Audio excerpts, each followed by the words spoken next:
sa isang liblib na baryo sa gilid ng bayan kung saan ang alikabok ng lupa ay tila laging nakadikit sa paa ng mga tao, naninirahan si Alan, isang sabongerong kilala hindi sa kanyang panalo kundi sa kanyang walang katapusang pagkatalo. Araw-araw, maaga siyang gumigising, bitbit ang kanyang payat at tila laging gutom na panabong na manok. Habang ang ibang sabongero ay may matatabang alaga na pinapakain ng mamahaling bitamina at espesyal na pagkain, si Alan ay kontento na sa kung anong matira mula sa kanilang hapag. Kanin na malamig, tira-tirang mais, at kung minsan ay halos wala. Ang kanyang kubo ay gawa lamang sa pinagtagpi-tagping kawayan at yero. Kapag umuulan, pumapasok ang tubig sa bubong at kinakailangang maglatag sila ng mga batya upang saluhin ang patak.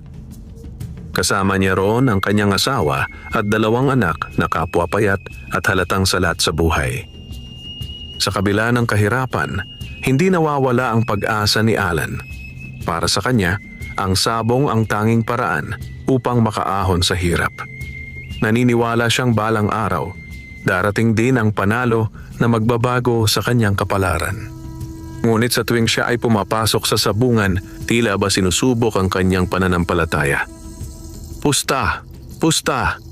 Sigaw ng mga tao habang umiikot ang pera sa paligid. Si Alan ay tahimik lamang na nakatayo sa gilid, pinagmamasdan ang kanyang manok na tila ba kabado rin. Kapag siya na ang lalaban, palaging iisa ang kinahihinatnan, matinding pagkatalo. Minsan, bago pa man tumagal ang laban, sugatan na agad ang kanyang manok. Ang iba ay halos hindi man lang nakakatama.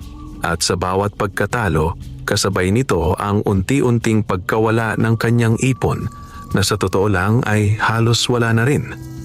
Wala ka talagang swerte, Alan, sabi ng isa sa mga kapwa sa bungero, sabay iling. Maghanap ka na lang ng ibang pagkakakitaan. Ngunit ngumiti lamang si Alan kahit halata ang lungkot sa kanyang mga mata. Darating din ang araw ko, mahinahon niyang tugon. Pag-uwi niya sa kanilang kubo, sasalubungin siya ng katahimikan. Madalas ay wala siyang dalang pera at kung meron man, hindi ito sapat para sa kanilang pang-araw-araw na pangangailangan. Nanalo ka ba? Tanong ng kanyang asawa kahit alam na ang sagot. Hindi na naman, sagot niya habang ibinababa ang hawak na kulungan. Walang galit sa tinig ng kanyang asawa, ngunit may bigat ng pag-aalala.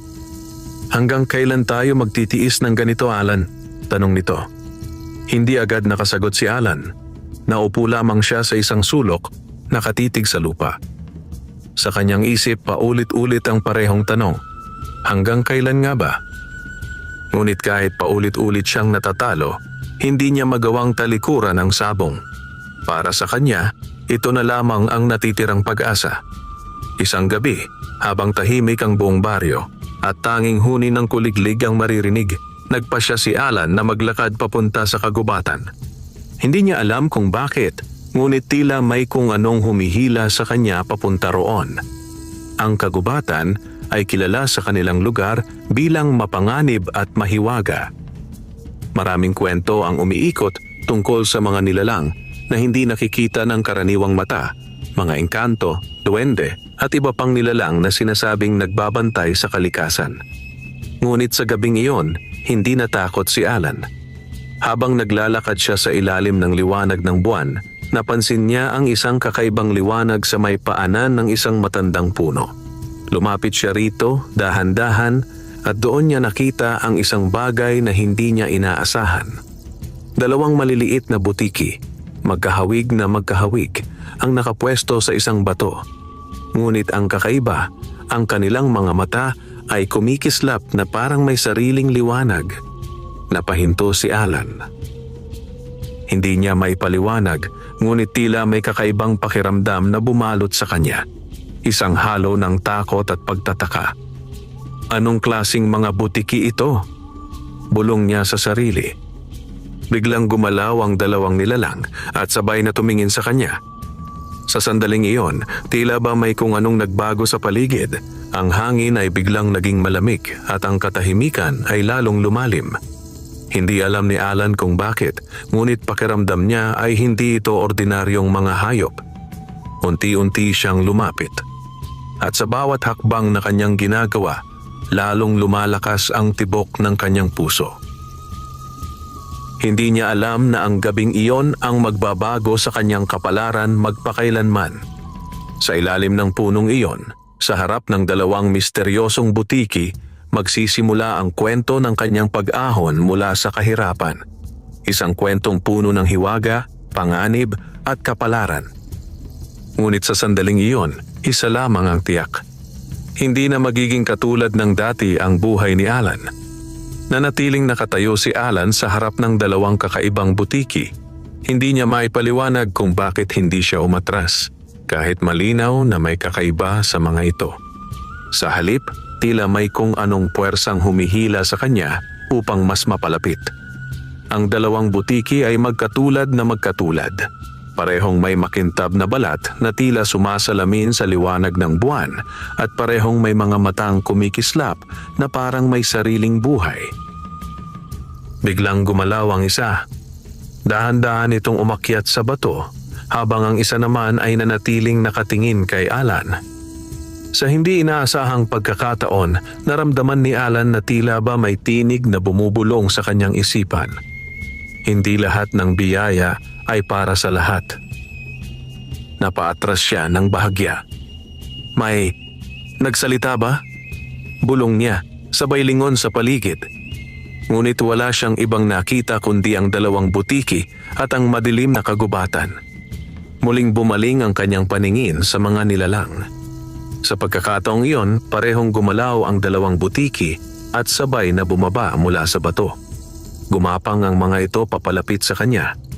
Hindi mabilis, kundi tila sinasadya ang bawat galaw. Napatigil si Alan. Sa kabila ng kaba, hindi siya tumakbo. Pagdating ng dalawang butiki sa kanyang paanan, bigla itong huminto. Ilang sandali silang nanatiling ganoon, tila sinusukat ang isa't isa. At saka sa isang iglap, may nangyari na hindi niya inaasahan. Ang isa sa mga butiki ay biglang umakyat sa kanyang paa, habang ang isa naman ay umikot sa kabilang bahagi. Hindi siya gumalaw, bagkus ay pinabayaan niya ang mga ito. At sa sandaling iyon, naramdaman niya ang kakaibang init. Isang init na unti-unting kumalat sa kanyang katawan. Parang may dumadaloy na lakas.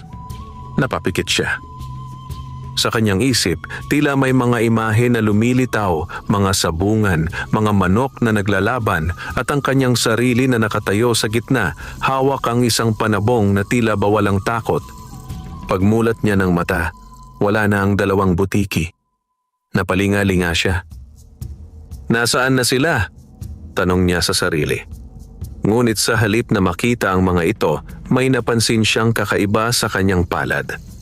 May dalawang maliliit na bagay na nakapatong doon, makikinang na tila mga perlas, ngunit may kakaibang anyo.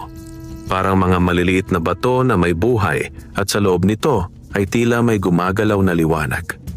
Napahawak siya sa mga ito. Sa sandaling iyon, muling bumalik ang kakaibang pakiramdam, ang init, ang lakas, at ang tila ba pag-agos ng kung anong hindi niya maipaliwanag. Mutya! Bulong niya kahit hindi niya alam kung saan nanggaling ang salitang iyon. Bigla niyang naalala ang mga kwento ng matatanda sa kanilang baryo. Mga kwento tungkol sa mga agimat at mutya na nagbibigay ng kakaibang kapangyarihan sa sino mang makakakuha nito. Ngunit may babala rin ang mga kwentong iyon. Hindi lahat ng mutya ay biyaya. May kapalit ang bawat kapangyarihan. Napalunok si Alan. Sa kabila ng pag-aalinlangan, hindi niya magawang bitawan ang dalawang mutya. Sa halip, maingat niyang inilagay ang mga ito sa maliit na supot na nakasabit sa kanyang leeg. Kung ito man ay biyaya, gagamitin ko ito para sa pamilya ko, mahina niyang sabi. Mabigat ang kanyang dibdib habang naglalakad pabalik sa kanilang kubo. Ngunit kasabay ng bigat na iyon ay ang kakaibang pag-asa. Isang pakiramdam na tila ba may nagbago na sa kanyang kapalaran. Kinabukasan, maaga siyang nagising. Hindi tulad ng dati, may kakaibang sigla sa kanyang katawan. Pakiramdam niya ay mas magaan ang kanyang galaw, mas malinaw ang kanyang pag-iisip. Tiningnan niya ang kanyang mga panabong na manok. Sa unang pagkakataon, tila ba may naiintindihan siya sa kanilang galaw. Parang nakikita niya ang kanilang lakas, ang kanilang kahinaan, at kung paano sila lalaban. Napangiti siya. Subukan natin ngayon, sabi niya sa sarili. Dala ang kakaibang kumpiyansa, nagtungo si Alan sa sabungan. Pagdating niya roon, gaya ng dati, puno ito ng ingay at sigawan. Ngunit sa pagkakataong iyon, iba ang kanyang pakiramdam. Hindi na siya ang sabungerong laging nasa gilid. Hindi na siya ang sabungerong walang kasiguraduhan. Sa halip, naramdaman niyang handa na siya. Lalaban ako, sabi niya sa Kristo, sabay abot ng kanyang manok. May ilan na napangiti, tila inaasahan na naman ang kanyang pagkatalo. Ngunit si Alan ay nanatiling tahimik. Habang hawak niya ang kanyang manok, naramdaman niya ang bahagyang init mula sa supot na naglalaman ng kambal na mutya. At sa sandaling iyon, tila may bumulong muli sa kanyang isipan. Ang kapalaran ay hindi ibinibigay. Ito ay kinukuha. Nagsimula ang laban. At sa unang pagkakataon sa mahabang panahon, may kakaibang nangyari. Sa gitna ng sabungan, umugong ang sigawan ng mga tao habang inihahanda ang laban. Hawak ni Alan ang kanyang manok. Isang payat ngunit matibay na tila may kakaibang tikas sa araw na iyon. Sa kanyang dibdib, naroon ang supot na naglalaman ng kambal na mutya. Ramdam niya ang bahagyang init mula rito, parang may sariling tibok. Handa na, sigaw ng Kristo. Ipinagharap ang dalawang manok. Ang kalaban ni Alan ay isang kilalang panabong. Malaki, makintabang balahibo, at halatang sanay sa laban. Ang may-ari nito ay isang mayamang sabungero na kilala sa baryo dahil sa sunod-sunod na panalo. Sigurado ka na ba dyan, Alan? Tanong ng isa sa mga nanonood, may halong panunukso. Baka sayang na naman ang pusta mo. Hindi sumagot si Alan. Nakatuon lamang ang kanyang mga mata sa kanyang manok. Sa hindi may paliwanag na paraan, parang naiintindihan niya ito. Parang nararamdaman niya ang tibok ng puso nito, ang galaw ng kanyang mga pakpak, at ang lakas na handa nitong ilabas. Simulan na, sigaw ng Kristo. Sa isang iglap, sabay na pinakawala ng dalawang manok. Agad na sumugod ang kalaban, mabilis, agresibo, at walang pag-aalinlangan. Ngunit sa halip na umatras, ang manok ni Alan ay kumilos ng kakaiba. Hindi ito sumugod ng basta-basta. Umiwas ito. Isang mabilis na galaw. Parang alam nito kung saan tatama ang kalaban. Nagulat ang mga tao. Uy, nakailag! Muling sumugod ang kalaban. Mas mabagsik sa pagkakataong iyon. Ngunit muli, nakaiwas ang manok ni Alan at sa pagkakataong iyon, gumanti. Isang mabilis na tuka, isang saktong tira. Tumama ito sa kalaban. Sigaw ng mga tao. Hindi makapaniwala ang lahat sa kanilang nakikita. Ang manok ni Alan, ang manok na dati ay halos hindi makalaban, ay tila naging ibang nilalang. Parang may sariling isip. Parang may gabay. Patuloy ang laban. Sa bawat galaw ng kalaban, tila nauunahan ito ng manok ni Alan. Sa bawat pagsugod, may katapat itong iwas at kontra. At sa isang matinding sagupaan, tumama ang saksak. Diretso. Malinis. Natumba ang kalaban. Sandaling katahimikan ang bumalot sa sabungan. At saka, panalo! Sigaw ng Kristo. Sumabog ang ingay ng mga tao. Hindi ka panipaniwala. Si Alan yon? Nanalo? Napatayo si Alan. Hindi agad makapaniwala. Tinitigan niya ang kanyang manok na bagamat may kaunting sugat ay matatag pa ring nakatayo. Unti-unti napangiti siya. Ang unang panalo. Matagal niyang hinintay ang sandaling iyon. Lumapit ang Kristo at inabot sa kanya ang kanyang panalo. Hindi kalakihan ang halaga, ngunit para kay Alan, napakalaki na nito. Hindi lamang dahil sa pera, kundi dahil sa pag-asang muling nabuhay sa kanyang puso. Ngunit hindi pa doon nagtatapos ang araw. Lalaban ka ulit? Tanong ng isang sabongero, tila interesado na sa kanya. Sandaling nag-isip si Alan. Ramdam niya ang init ng kambal na mutya sa kanyang dibdib. Mas malinaw, mas buhay. Lalaban ulit ako, sagot niya. Muling inihanda ang laban. Sa pagkakataong ito, mas mahirap ang kalaban, mas mabilis, mas sanay. Ngunit si Alan ay hindi na katulad ng dati. Habang hawak niya ang kanyang manok, naramdaman niya ang kakaibang koneksyon. Parang nagiging isa sila. Nagsimula ang laban. Mas mabilis, mas mabagsik. Ngunit sa bawat galaw, tila may gabay ang kanyang panabong. Parang may bumubulong sa kanya kung kailan ito susugod, kung kailan ito iiwas. At muli, panalo. Dalawang sunod, hindi na napigilan ng mga tao ang kanilang pagtataka. May kakaiba kay Alan ngayon. Parang may anting-anting. Ngunit si Alan ay nanatiling tahimik. Sa kanyang loob, alam niya, hindi ito ordinaryo. Hindi ito basta swerte. Ito ay ang kapangyarihan ng kambal na mutya. Pagkatapos ng laban, umuwi siya dala ang kanyang panalo. Mas malaki kaysa sa dati. Pagdating sa kanilang kubo, sinalubong siya ng kanyang asawa. Nanalo ka? Tanong nito, tila may pag-asa ngunit nag-aalinlangan. Ngumiti si Alan. At hindi lang isa, dalawa.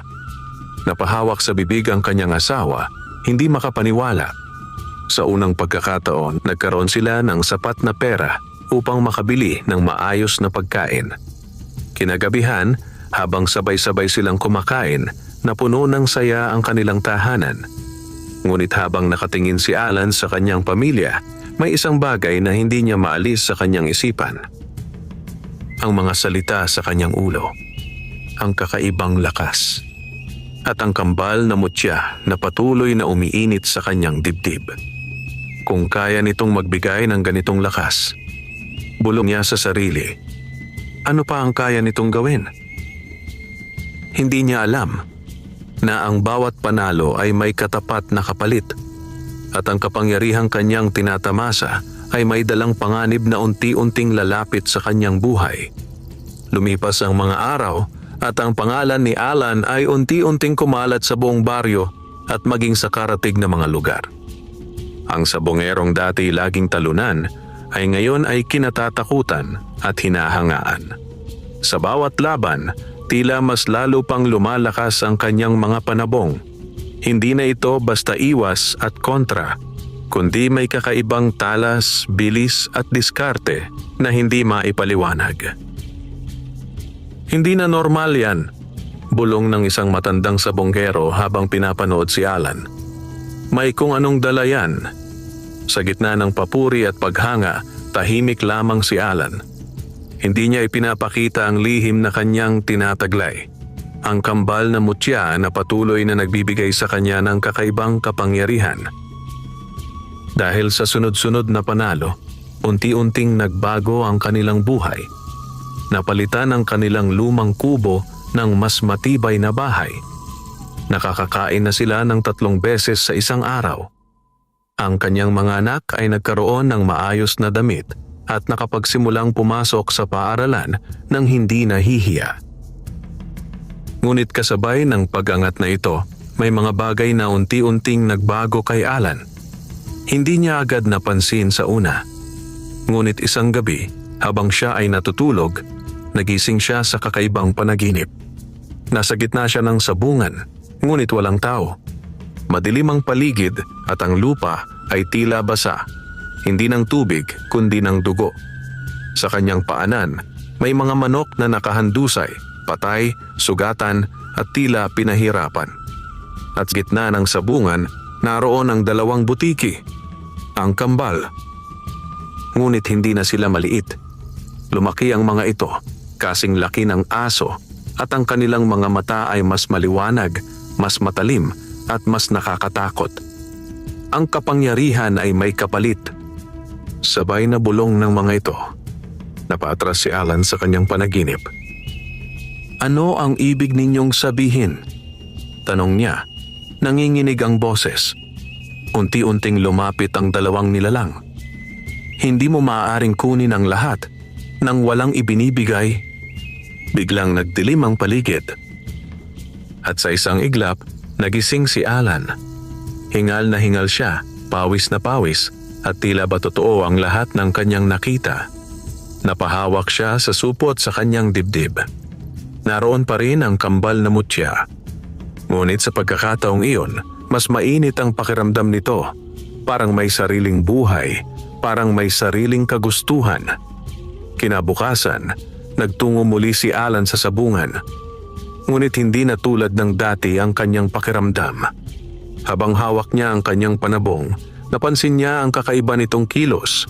Mas agresibo, mas mabagsik, at tila ba may galit na hindi niya maipaliwanag. "Lalaban ka ba ulit, Alan?" tanong ng isang mayamang sabongero. "Oo," sagot niya kahit may bahagyang pag-aalinlangan. Nagsimula ang laban. Sa unang bugso, agad na sumugod ang kanyang manok, hindi tulad ng dati na maingat at kalkulado.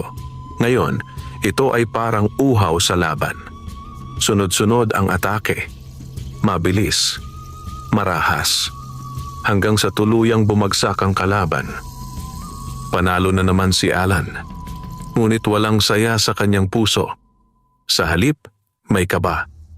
Pagkatapos ng laban, napansin niya ang kanyang manok. Hindi ito tumigil agad. Patuloy ito tinutuka ang kalaban kahit tapos na ang laban. "Uy, tigilan mo na!" sigaw ng isang tao. Mabilis na hinila ni Alan ang kanyang manok palayo. Ngunit sa sandaling iyon, napansin niya ang mga mata nito. Tila nag-iba. Mas matalim. Mas mabangis. Parang hindi na ito ang dati niyang alaga. Kinagabihan, habang nagpapahinga siya sa kanilang bahay, muling naramdaman ni Alan ang kakaibang init mula sa kambal na mutya. Ngunit sa pagkakataong iyon, may kasama na itong kirot. Parang may humihila sa kanya mula sa loob. Napahawak siya sa kanyang dibdib. "Ano ba ito?" bulong niya. At muli, narinig niya ang tinig, mahina ngunit malinaw. "Magbigay ka upang patuloy kang tumanggap." Napakunot ang kanyang noo. "Magbigay ng ano?" tanong niya kahit walang sumasagot. Ngunit sa kanyang isipan, unti-unting nabuo ang isang nakakakilabot na ideya. Hindi pera, hindi bagay, kundi buhay. Napailing si Alan. Hindi maaari, sabi niya sa sarili. Ngunit habang tumatagal, mas lalo niyang nararamdaman ang pagbabago. Hindi lamang sa kanyang mga manok, kundi pati sa kanyang sarili. Mas madali siyang magalit. Mas mabilis siyang mainis. At minsan, may mga sandaling tila ba may ibang boses na bumubulong sa kanyang isipan, nag-uudyok sa kanya ng mga bagay na hindi niya dati ginagawa. Sa kabila ng lahat, hindi niya magawang bitawan ang kambal na mutya. Dahil sa bawat laban, panalo siya. At sa bawat panalo, mas lalo siyang nalalapit sa kapangyarihang matagal niyang pinangarap. Ngunit hindi niya alam na habang siya ay umaangat sa hirap, unti-unti naman siyang hinihila pababa ng kapangyarihang kanyang tinatamasa. At ang tunay na kapalit ng kanyang tagumpay ay hindi pa niya lubos na nauunawaan. Habang patuloy ang pag-angat ng buhay ni Alan, lalong lumalalim ang kanyang pagkakabigkis sa kambal na mutya. Ang dating simpleng pagnanais na makaahon sa kahirapan ay napalitan ng isang mas malakas na uhaw. Ang manatili sa tuktok. Hindi na siya ang sabungerong tahimik at kontento sa maliit na panalo. Ngayon, hinahanap na siya ng mga kilalang sabunghero. Inaanyayahan sa malalaking laban. Pinupustahan ng malalaking halaga. At sa bawat laban, hindi siya natatalo. Ngunit sa likod ng kanyang mga panalo, may isang lihim na unti-unting sumisibol. Isang gabi, hindi siya mapakali. Hindi siya makatulog. Paulit-ulit sa kanyang isipan ang boses na kanyang naririnig. Magbigay ka upang patuloy kang tumanggap. Napaupo siya sa gilid ng kanyang higaan. Tahimik ang buong bahay. Naririnig lamang ang mahinang paghinga ng kanyang asawa at mga anak. Napatingin siya sa supot na nakasabit sa kanyang leeg. Dahan-dahan niya itong hinawakan. At sa sandaling iyon, muling uminit ang kambal na mutya. Mas matindi. Mas masakit. Napapikit si Alan. Ano ang gusto ninyo? Bulong niya. At tila ba may sagot? Hindi sa salita, kundi sa damdamin. Isang pagnanais. Isang utos. Isang alay. Biglang tumayo si Alan. Parang may sariling isip ang kanyang katawan habang siya ay naglakad palabas ng kanilang bahay. Tahimik ang gabi at ang buwan ay nakatago sa likod ng makakapal na ulap. Sa likod ng kanilang bahay, may maliit silang kulungan ng mga manok, mga hindi panabong, kundi pangulam lamang. Lumapit siya roon. Ang mga manok ay tahimik, walang kamalay-malay. Ngunit si Alan ay hindi mapakali. Sa kanyang dibdib, ang kambal na mutya ay tila ba kumikibot. Parang may hinihingi. Dahan-dahan niyang binuksan ang kulungan. Kinuha niya ang isang manok. Mahigpit ang kanyang hawak dito. Ako ba? Tanong niya sa sarili, nanginginig ang kanyang boses. Ngunit ang init sa kanyang dibdib ay lalo pang lumakas. At sa isang sandali ng kahinaan, isinuko niya ang sarili. Dinala niya ang manok sa ilalim ng isang puno sa likod ng kanilang bahay. Doon, sa dilim, walang nakakita. Walang nakarinig. At doon niya ginawa ang unang bagay na hindi niya kailanman inakala na kanyang gagawin. Isang alay. Tahimik ang gabi. Ngunit sa sandaling iyon, tila ba may nagbago sa hangin. Mas lumamig, mas bumigat. At nang matapos ang lahat, napaupo si Alan sa lupa, hinihingal at nanginginig. Ano ang ginawa ko? Bulong niya. Ngunit bago pa man siya tuluyang lamunin ng pagsisisi, may nangyari. Mula sa supot sa kanyang dibdib, naramdaman niya ang kakaibang gaan. Hindi na ito masakit. Hindi na ito mabigat. Sa halip, ito ay tila nagpapasalamat. At sa kanyang isipan, muling narinig ang boses. Tinanggap ang iyong alay. Napapikit si Alan. Hindi niya alam kung matatakot siya o matutuwa. Ngunit sa kanyang puso, alam niyang may nagbago. Kinabukasan, nagtungo siya sa sabungan. Mas malaki ang laban. Mas malaki ang pusta. Mas malalakas ang kalaban. Ngunit si Alan ay mas handa. Sa pagsisimula ng laban, agad niyang naramdaman ang kakaibang lakas. Hindi lamang ang kanyang manok ang tila nagbago, pati ang kanyang sarili. Mas malinaw ang kanyang isip. Mas mabilis ang kanyang desisyon. At ang kanyang panabong, tila ba isang mabagsik na mandirigma. Walang pag-aalinlangan, walang awa. Sa loob lamang ng ilang sandali.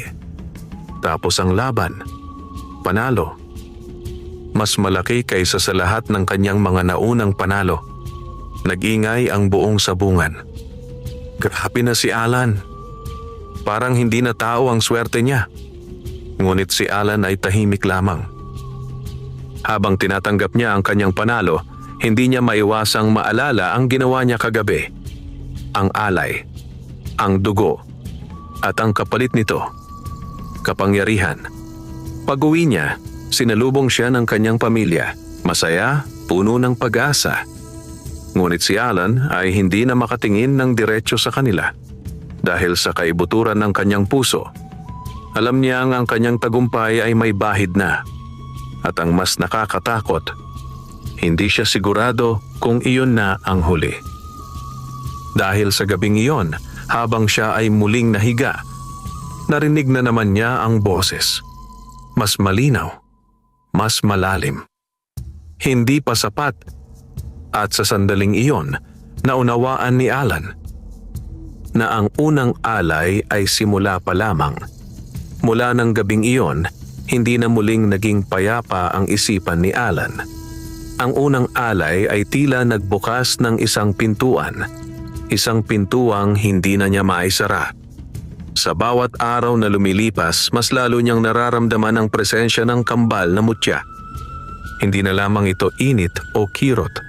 Ngayon, tila ba may sarili na itong kalooban? At ang kaloobang iyon ay hindi marunong makontento. Sa sabungan, lalo pang naging mabagsik ang kanyang mga panabong. Hindi na lamang ito nananalo, tila winawasak na nito ang kalaban. Sa bawat laban, halos hindi na tumatagal ang sagupaan. Isang mabilis na galaw, isang eksaktong tira, at tapos na agad ang laban. Hindi na normal yan. Bulong ng mga tao. Parang may sumpa o biyaya. Hindi natin alam. Ngunit si Alan, kahit naririnig ang mga usap-usapan, ay nananatiling tikom ang bibig. Sa labas, siya ay isang matagumpay na sabonghero.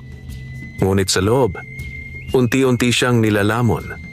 Isang gabi, muli siyang nagising mula sa isang mabigat na panaginip. Sa kanyang panaginip, muli siyang nasa sabungan, ngunit ngayon, hindi na mga manok ang naglalaban. Mga anino, mga anyong hindi malinaw, ngunit puno ng galit at uhaw sa dugo. At sa gitna nito, naroon siya, nakatingin, hindi makagalaw. Sa kanyang paanan, may dalawang nilalang. Ang kambal na butiki. Ngunit mas malaki na ang mga ito ngayon, mas mabagsik. Mas malinaw ang kanilang anyo. Ang balat ay tila itim na may kumikislap na pulang guhit at ang kanilang mga mata ay parang naglalagablab. Mas marami, sabay nilang bulong. Mas malakas, mas malalim. Napapikit si Alan sa kanyang panaginip. Ano pa ang gusto ninyo sa akin? Sigaw niya. Unti-unting lumapit ang mga nilalang. Hindi sapat ang maliit na alay. Kung nais mong manatili sa tuktok, magbigay ka ng higit pa. Biglang nagdilim ang paligid at nagising si Alan. Hingal na hingal, napaupo siya sa higaan. Napahawak siya sa kanyang dibdib. Ramdam na ramdam niya ang tibok ng kambal na mutya.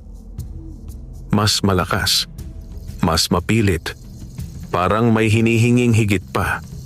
Sa pagkakataong iyon, hindi na siya agad tumanggi. Sa halip, napaisip siya. Kinabukasan, habang siya ay nasa sabungan, napansin niyang mas malaki na ang kanyang kinikita. May mga taong lumalapit sa kanya, nais makipagpusta, nais sumama sa kanyang laban. Sumali ka sa derby sa bayan, alok ng isang mayamang sabongero. Malaki ang pusta. Kung mananalo ka, hindi ka nababalik sa kahirapan. Sandaling natahimik si Alan. Ang derby, mas malaking laban, mas malaking kapalit, mas malaking panalo. Ngunit sa kanyang dibdib, tila may kumikibot na babala. Ngunit mas malakas ang tukso. Sasali ako, sagot niya. Sa mga sumunod na araw, lalo siyang naging abala. Mas pinaganda niya ang kanyang mga panabong. Mas pinaghandaan ang laban. Ngunit kasabay nito, lalong lumalakas ang bulong sa kanyang isipan. Magbigay ka. Magbigay ka. Isang gabi, muling lumabas si Alan. Ngunit sa pagkakataong iyon, hindi na siya nag-alinlangan. Hindi na siya nanginginig. Hindi na siya nagtatanong. Diretso siyang naglakad papunta sa likod ng kanilang bahay, sa kulungan. At muli, kumuha siya ng isang buhay. Mas mabilis, mas malamig, mas walang emosyon. Pagkatapos, umupo siya sa ilalim ng puno. Tahimik, parang wala nang pakiramdam. Ngunit nang matapos, muling naramdaman niya ang kakaibang lakas. Mas matindi kaysa dati. Mas malinaw. mas mapang-akit. Sa kanyang isipan, muling narinig ang boses. Mas lumalakas ka. Unti-unting napangiti si Alan. Sa unang pagkakataon, hindi na siya natakot. Sa halip, tinanggap niya ang anino. At sa sandaling iyon, may isang bagay na tuluyang nagbago sa kanya. Ang sabungerong dati may pag-asa ay unti-unting napalitan ng isang lalaking handang gawin ang lahat para sa kapangyarihan. Ngunit hindi niya alam na habang siya ay lumalalim sa dilim, may mga matang nagmamasid sa kanya. At ang mga matang iyon ay hindi basta-basta. Sa mga sumunod na linggo, lalo pang lumalim ang pagbabago kay Alan. Hindi na ito ang simpleng sabunggerong nangarap lamang makaahon sa hirap. Ang kanyang mga mata ay tila laging may iniisip at ang kanyang kilos ay naging mas malamig, mas tiyak at mas walang pag-aalinlangan. Sa sabungan, siya na ang sentro ng atensyon. Darating na si Alan. Sigurado na to, panalo na naman. Sa bawat laban, mas lumalaki ang kanyang kinikita. Mas tumataas ang kanyang pangalan. Ngunit kasabay nito, mas lalong lumalakas ang kapangyarihan ng kambal na mutya. At mas lumalalim ang kanyang pagkakasangkot dito. Ngunit sa kabila ng kanyang tagumpay, may isang taong tahimik na nagmamasid. Isang matandang lalaking bihira lamang makita sa baryo. Payat, nakasuot ng lumang damit at may matang tila nakakakita ng higit pa sa karaniwan. Isang hapon, habang papauwi si Alan mula sa sabungan, napansin niya ang matanda na nakatayo sa ilalim ng isang puno sa tabi ng daan. Nakikita kita, sabi ng matanda, kahit hindi pa nagsasalita si Alan. Napahinto siya. Ano ang ibig mong sabihin? Tanong niya, may halong inis. Hindi agad sumagot ang matanda. Sa halip, dahan-dahan itong lumapit. Ang mga mata nito ay diretso sa kanya, tila sinusuri ang kanyang kaluluwa. May dala kang hindi mo nauunawaan, sabi nito. At ang bagay na iyon ay hindi nagbibigay ng walang kapalit. Napakunot ang noo ni Alan. Wala kang pakialam, malamig niyang sagot. Ngunit hindi natinag ang matanda. Ang kambal na mutya, bulong nito. Sa sandaling iyon, nanlamig si Alan. Paano niya nalaman? Hindi niya kailanman sinabi ito kahit kanino. Paano mo? Hindi ka ang unang nakatagpo niyan, putol ng matanda. At hindi ka rin ang unang sinubukang gamitin niyan. Tahimik si Alan. Sa kanyang dibdib, naramdaman niya ang bahagyang init. Parang may reaksyon ang kambal na mutya sa presensya ng matanda. Pakinggan mo ako, sabi ng matanda. Habang maaga pa, itigil mo na. Napailing si Alan. Itigil? Ngayong umaangat na ako? Sagot niya. Ngayon na kaya ko nang bigyan ng magandang buhay ang pamilya ko? Hindi iyan pag-angat. Mariing tugon ng matanda. Iyan ay pagkalugmok. Hindi mo lang nararamdaman. Lumapit pa ito ng kaunti. Ang mutyang dala mo ay hindi simpleng agimat. Iyan ay buhay at kumakain ito ng buhay kapalit ng lakas na ibinibigay nito. Napahigpit ang kamao ni Alan. Alam ko ang ginagawa ko, sabi niya, bagamat may bahagyang pag-aalinlangan sa kanyang tinig. Hindi, sagot ng matanda. Hindi mo alam kung saan ito hahantong. Sandaling natahimik ang paligid. Ang hangin ay tila huminto. At kapag dumating ang oras na humingi ito ng mas malaki, dugtong ng matanda, handa ka bang ibigay? Hindi agad nakasagot si Alan. Ngunit sa halip na pag-isipan ng sinabi ng matanda, pinili niyang talikuran ito. Wala kang alam, malamig niyang sabi, sabay talikod. Habang naglalakad palayo si Alan, naramdaman niyang tila may mabigat na titig na nakasunod sa kanya. Ngunit hindi na siya lumingon. Kinagabihan, muli siyang hindi mapakali. Ang mga salita ng matanda ay paulit-ulit sa kanyang isipan. At kapag humingi ito ng mas malaki, napahawak siya sa kanyang dibdib. Ang kambal na mutya ay tahimik. Ngunit ramdam niya ang naroon ito, naghihintay. Biglang dumating ang isang malakas na hangin. At sa kanyang isipan, muling narinig ang boses. May nagbabantay. May gustong humadlang. Napapikit si Alan. Ano ang gagawin ko? Tanong niya, mahina. Saglit na katahimikan. At saka, patuloy ka lamang. Palakasin mo ang aming lakas upang walang makapigil sa iyo. Unti-unting napangiti si Alan. Sa sandaling iyon, tila tuluyan na niyang isinara ang kanyang isipan sa babala. Pinili niya ang kapangyarihan. Pinili niya ang panalo. Ngunit sa dilim ng gabi, sa ilalim ng katahimikan, may isang bagay na gumagalaw. Ang matandang lalaki na kanina'y nasa ilalim ng puno ay nakatayo ngayon sa gilid ng baryo. Nakatingin sa bahay ni Alan. Hindi pa huli ang lahat. Bulong nito. Ngunit sa kanyang mga mata, alam niyang papalapit na ang oras at ang laban na darating ay hindi na sa sabungan. Dumating ang araw ng inaabangang derby sa bayan, ang pinakamalaking sabong na sasalihan ni Alan sa buong buhay niya. Mula pa sa umaga, dagsana ang mga tao sa sabungan. May mga mayayamang sabongero, kilalang Kristo, at mga pustador na handang maglabas ng malaking halaga kapalit ng posibleng panalo. Sa gitna ng ingay at kaguluhan, tahimik na dumating si Alan. Ngunit iba na ang kanyang presensya. Kung dati ay hindi siya pinapansin, ngayon ay halos lahat ng mata ay nakatuon sa kanya. Si Alan na yan. Yan ang sunod-sunod ang panalo. May kakaiba talaga dyan. Hindi na siya pinagtatawanan. Kinakatakutan na siya. Hawak niya ang kanyang pinakamalakas na panabong. Isang tandang na tila sumasalamin sa kanyang sarili. Matikas, mabagsik, at handang lumaban. Sa kanyang dibdib, naroon ang kambal na mutya. Mas mainit kaysa dati. Mas buhay. At tila basabik. Bago magsimula ang laban, napansin niya ang isang pamilyar na muka sa gilid ng sabungan. Ang matandang lalaki. Nakatayo ito, tahimik, nakatingin lamang sa kanya. Hindi ito ngumiti. Hindi ito kumibo.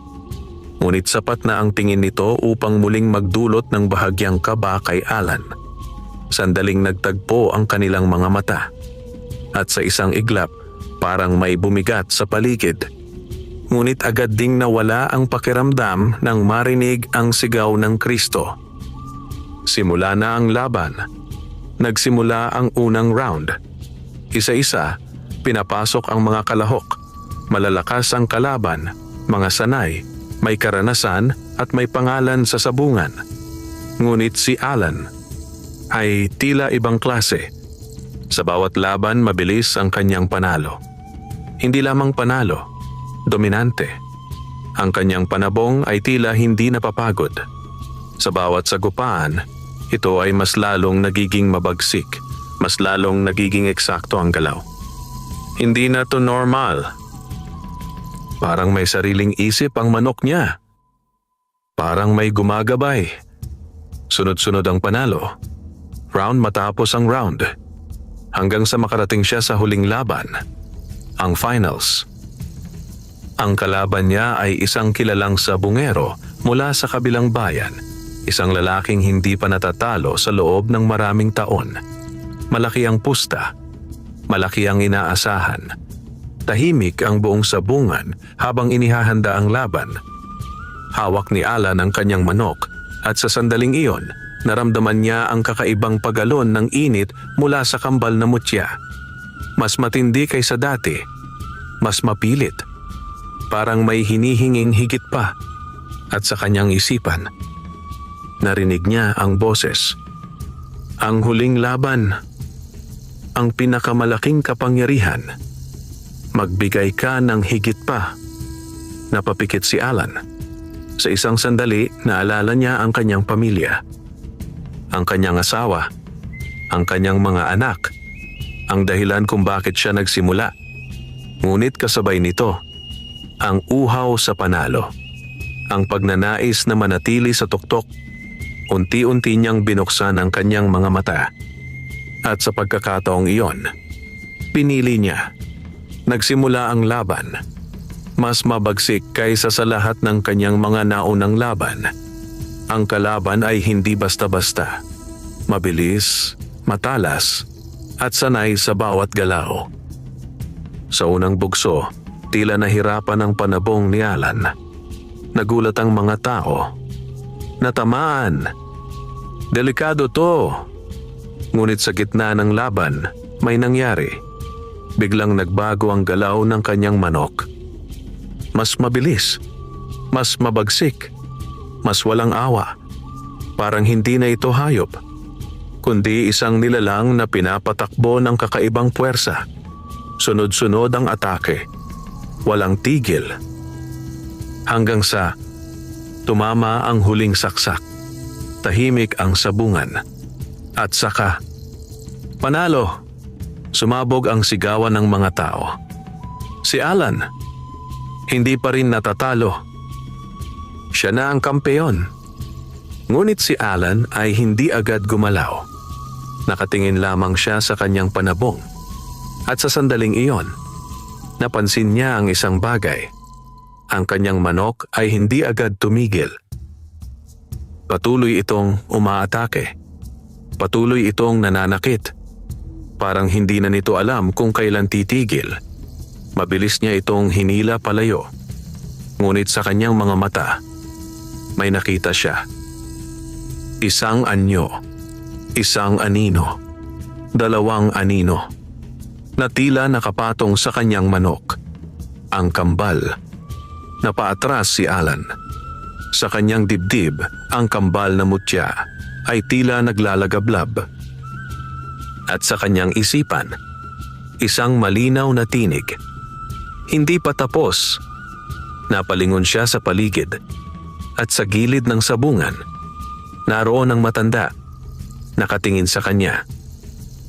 Ngunit sa pagkakataong iyon, hindi na ito tahimik. Unti-unti itong lumapit. At sa kanyang mga mata, may babala.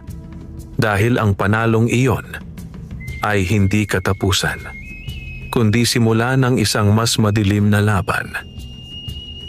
Matapos ang engranding panalo sa derby, umuwi si Alan na bitbit ang napakalaking halaga ng pera, sapat upang tuluyang baguhin ang kanyang buhay. Ngunit sa kabila ng tagumpay, hindi siya mapakali.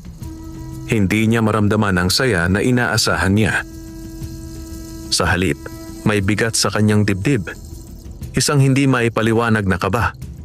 Pagdating niya sa kanilang bahay, sinalubong siya ng kanyang pamilya. Punong-puno ng tuwa. "Nanalo ka!" Sigaw ng kanyang asawa, may luha sa mata.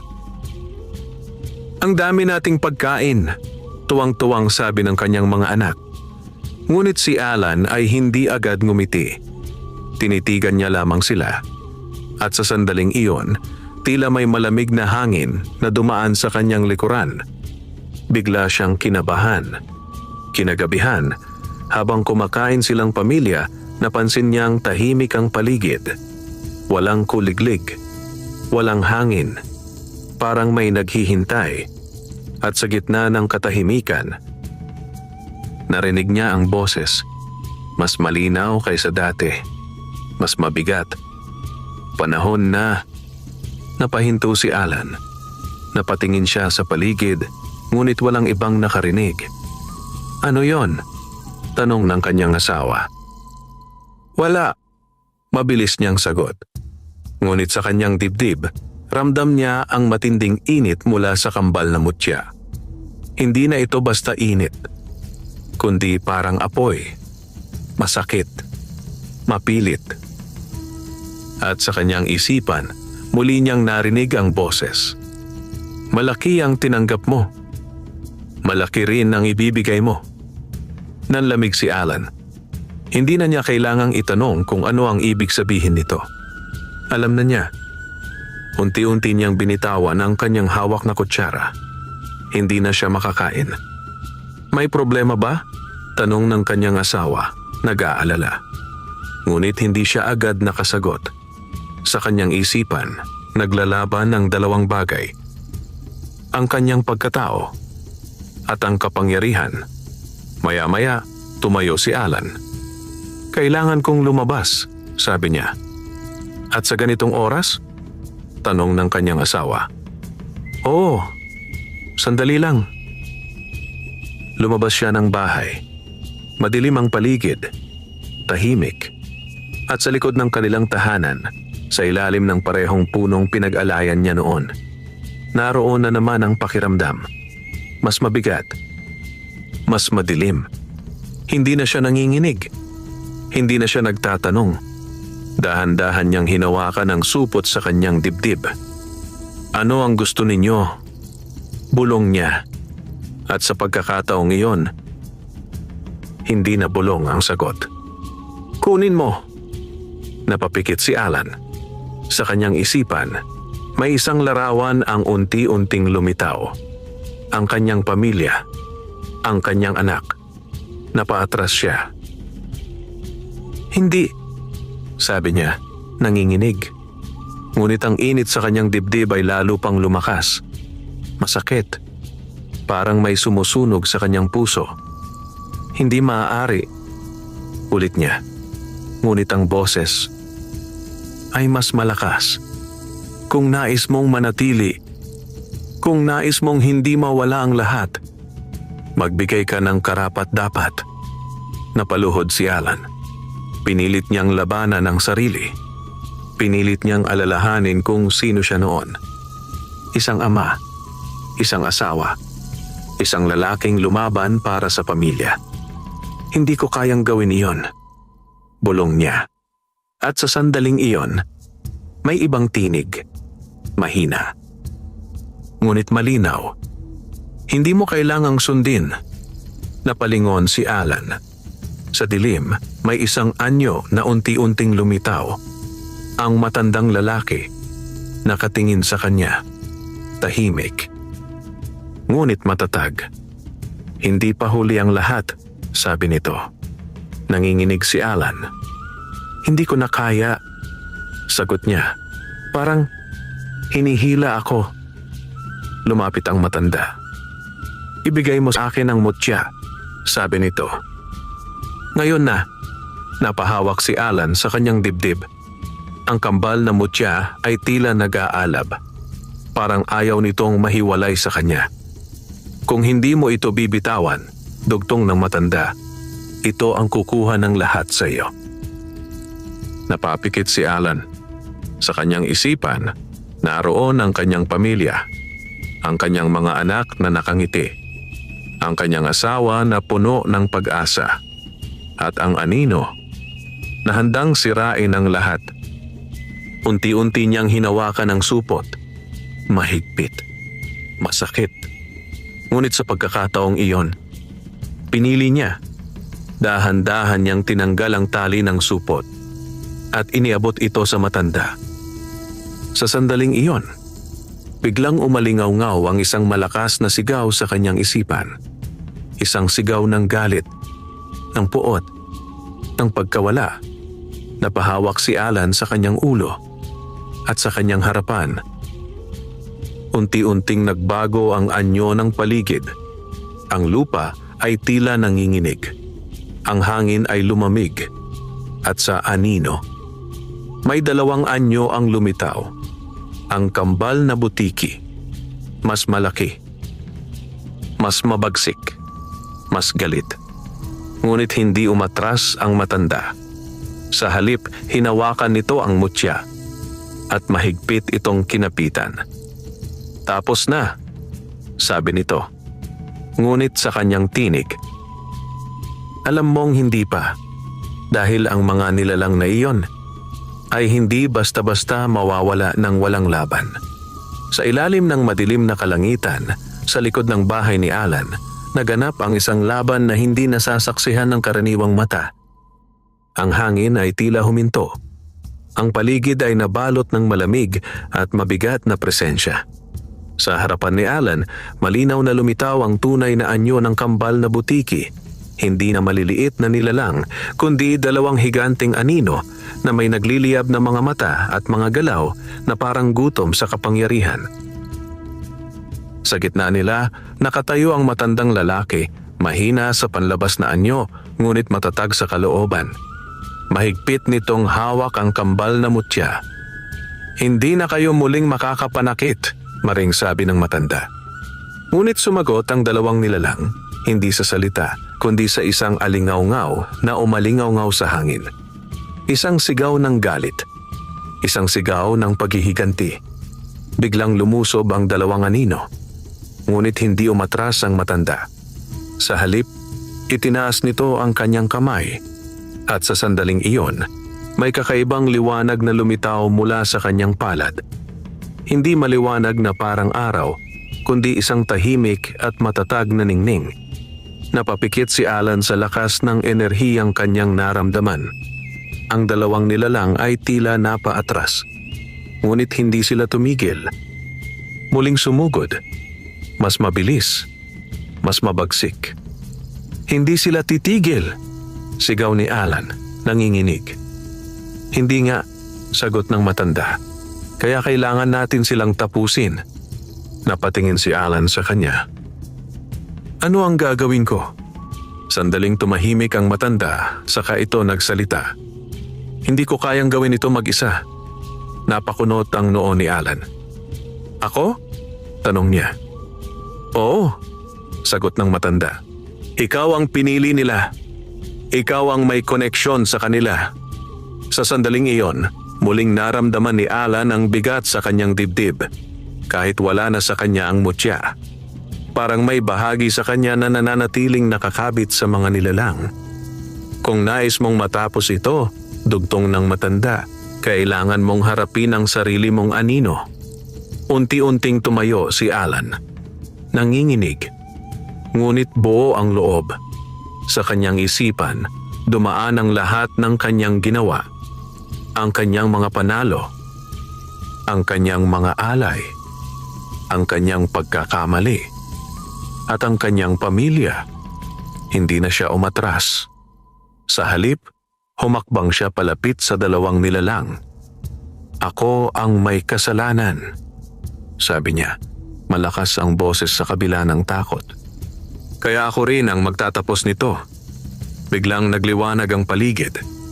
Ang dalawang anino ay tila lalong naging mabagsik. Ngunit sa pagkakataong iyon, hindi na sila kinatatakutan ni Alan. Sa halip, hinarap niya ang mga ito. "Hindi ko na kayo kailangan," sigaw niya. Sa sandaling iyon, may kakaibang nangyari. Ang liwanag mula sa matanda ay lumawak at tila nakipag-ugnayan sa kalooban ni Alan. Ang dalawang puwersa, liwanag at pagsisisi, ay nagsanib. At sa gitna nito, ang kambal na mutya ay nagsimulang manginig. "Hindi!" sigaw ng mga nilalang. Ngunit huli na. Sa isang malakas na pagsabog ng enerhiya, nabiyak ang kambal na mutya. At sa sandaling iyon, ang dalawang anino ay unti-unting naglaho. Parang usok na tinangay ng hangin. Tahimik ang paligid. Unti-unting bumalik ang normal na hangin. Ang gabi ay naging payapa. Napaupo si Alan sa lupa, hinihingal. Tinitigan niya ang kanyang mga kamay. Wala nang init, wala nang kakaibang lakas.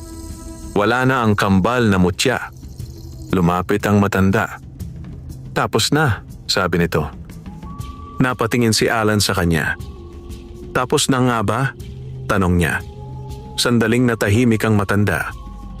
"At oo," sagot nito. Ngunit ang alaala mananatili. Lumipas ang mga araw. Unti-unting bumalik sa normal ang buhay ni Alan. Wala na ang kanyang sunod-sunod na panalo. Hindi na siya kilala bilang kampeon. Ngunit, hindi na rin siya alipin ng kapangyarihan. Bumalik siya sa simpleng pamumuhay. Nag-alaga ng manok. Hindi para sa sugal, kundi para sa kabuhayan. Mas madalas siyang kasama ng kanyang pamilya. Mas madalas siyang ngumiti.